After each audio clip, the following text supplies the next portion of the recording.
Hey guys, what's going on? This is Sean Evans, and welcome to my creature design tutorial. So with that, let's go ahead and jump into it.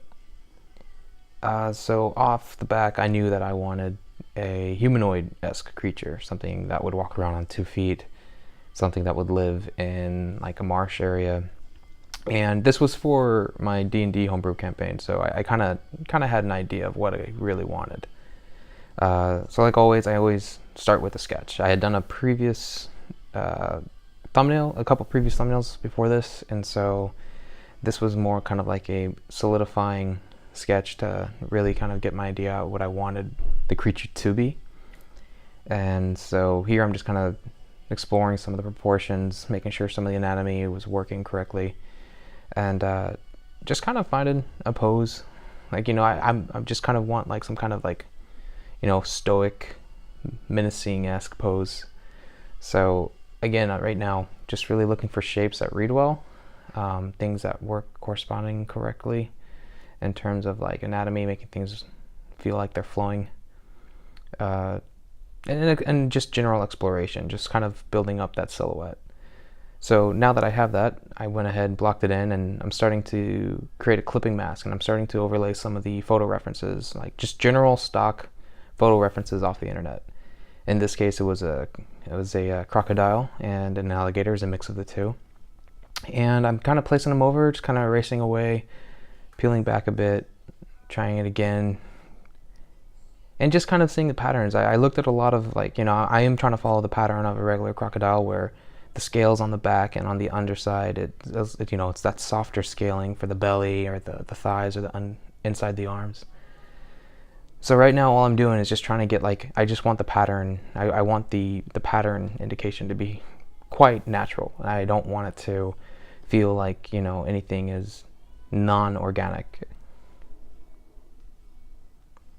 So what I'm actually only using 2 images, and I'm copy pasting within my clipping mask, and I'm just kind of like airbrushing erase and moving things around until it feels a little more natural.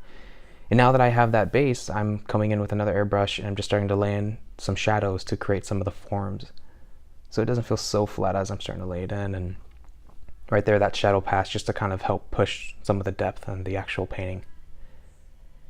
Right there with the shadows, I'm really identifying my light source now, knowing that it's coming from the top.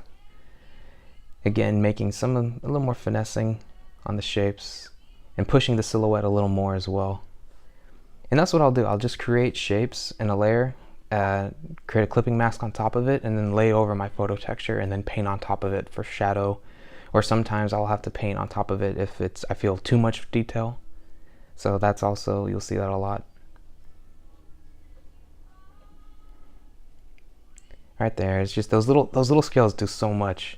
Just coming off the skin, it just adds a little more aggressiveness to the silhouette in general, I thought. So I wanted to make sure I repeated that throughout the entire body.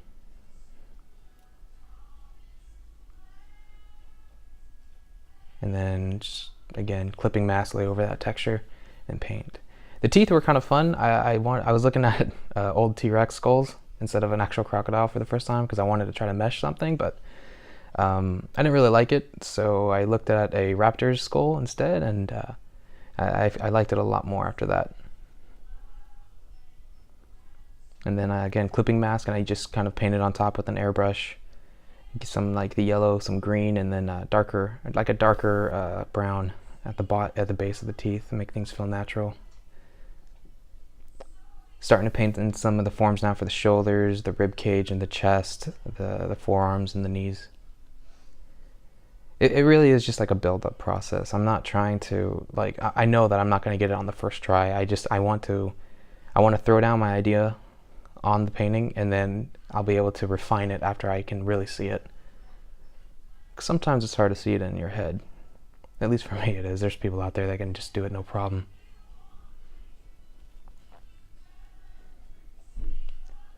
Playing with some of the clipping mask again. Making sure that the values are still reading. I want it to be lighter on the top and darker at the bottom, so I'm just kind of coming in here. Now I'm going to kind of pushing the shape more in the hands with the claws, Really pushing the fingernails. Or his claws, I suppose. Fingernails. That's great. And just like normal, create my shape, clipping mask, and then paint until it feels natural. Make sure that it stays in the same family value.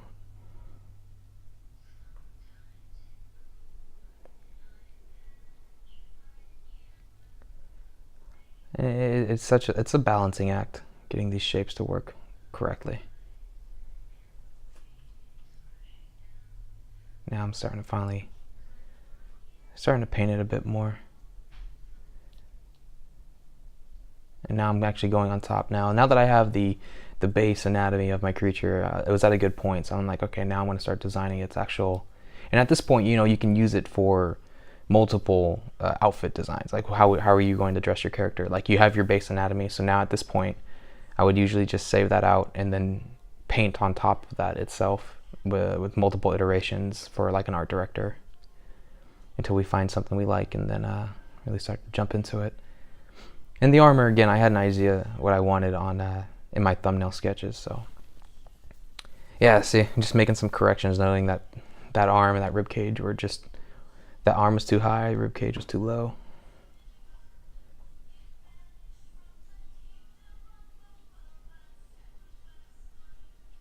Yeah, see, just kind of finessing it. Yeah, just starting to add some of the shadows there too. It really is just, I'm looking for what looks natural.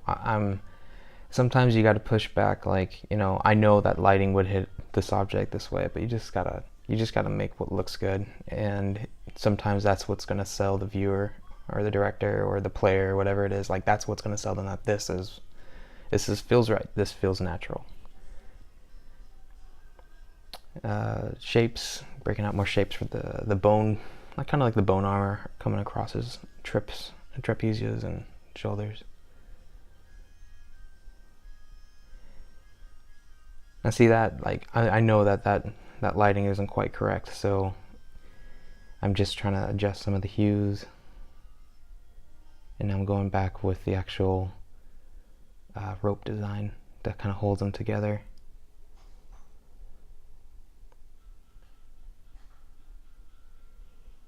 This was really fun. I really enjoyed this part because I'm looking at it and I'm trying to define it as kind of like what shapes, what reads really well on the character.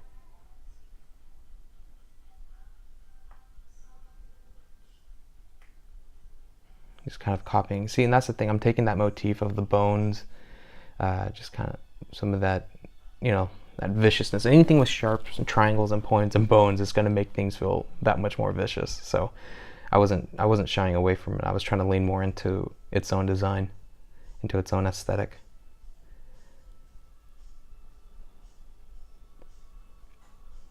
And again, I'm thinking about the environment this guy lives in. I know he lives in like a marsh, and I know that he lives deep in the marsh, and his armor, they don't have much, they can't forge much. And I know that anything that he has, it's probably from adventurers that travel too far into the marsh. And he's like, "Oh, you got a nice femur bone there. I'm just gonna use it as as some armor. Thanks for that."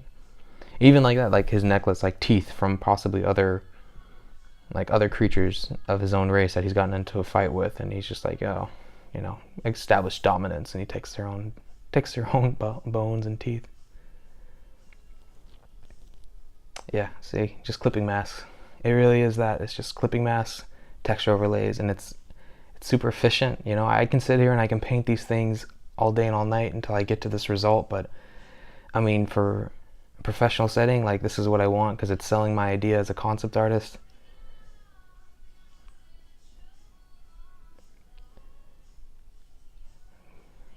Pull up, yeah, just a regular stock photos. Getting ideas and colors. I'm trying to take colors from certain things that I find that I really like.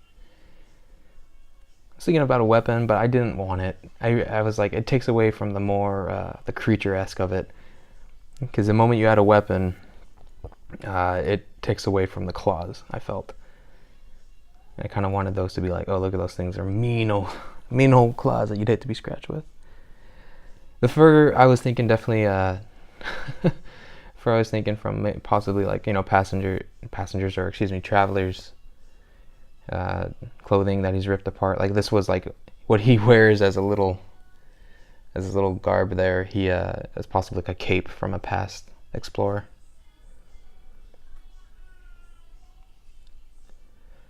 Yeah, right on. Yeah, and then this kind of is a good place. So it kind of wraps up where I want him to be at.